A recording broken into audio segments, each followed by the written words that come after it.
বঙ্গোপসাগরে সৃষ্ট গভীর নিম্নচাপটি ঘূর্ণিঝড় রেমালে পরিণত হওয়ার পর রোববার ভোরে চূড়ান্ত প্রভাব দেখা দিতে পারে। তবে এর আগেই আজ মধ্যরাত থেকে শুরু হবে ঝড়ের প্রভাব। রোববার সন্ধ্যা নাগাদ ঘূর্ণিঝড় রেমাল বাংলাদেশের উপকূল অতিক্রম করতে পারে বলে জানিয়েছেন দুর্যোগ ব্যবস্থাপনা ও ত্রাণ প্রতিমন্ত্রী মহিবুর রহমান।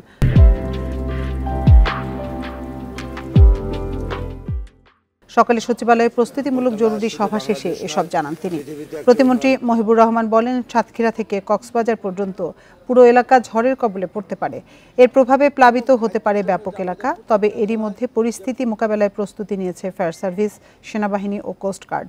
মন্ত্রণালয়ের সব প্রস্তুতি সম্পন্ন হয়েছে। প্রস্তুত রয়েছে 4000 উপকূলীয় আশ্রয় কেন্দ্র।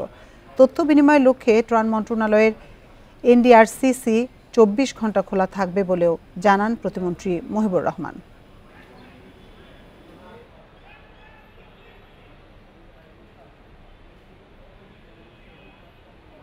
উপকূলীয় আছে সেগুলি আমরা প্রস্তুত রেখেছি এবং খাদ্যের জন্য যে আমাদের প্রত্যেকটা জেলায় যে পর্যাপ্ত খাদ্য গুদামে আমাদের টিন, আমাদের শুকনা খাবার, যে সমস্ত জিনিস আমাদের দরকার হবে সেগুলি আমরা মজুত রেখেছি এবং ভবিষ্যতে আরও প্রয়োজনীয় জন্য আমরা ঢাকা থেকে যাতে আমাদের সাপ্লাই দিতে পারি সেগুলির জন্য আমরা প্রস্তুতি নিয়ে রেখেছি। আপনাদের ডেঞ্জার হইতে পারে রাত্রে 12টা 1টা নাগাদ এটা 10 নম্বর মহাবিপদে চলে যেতে পারে।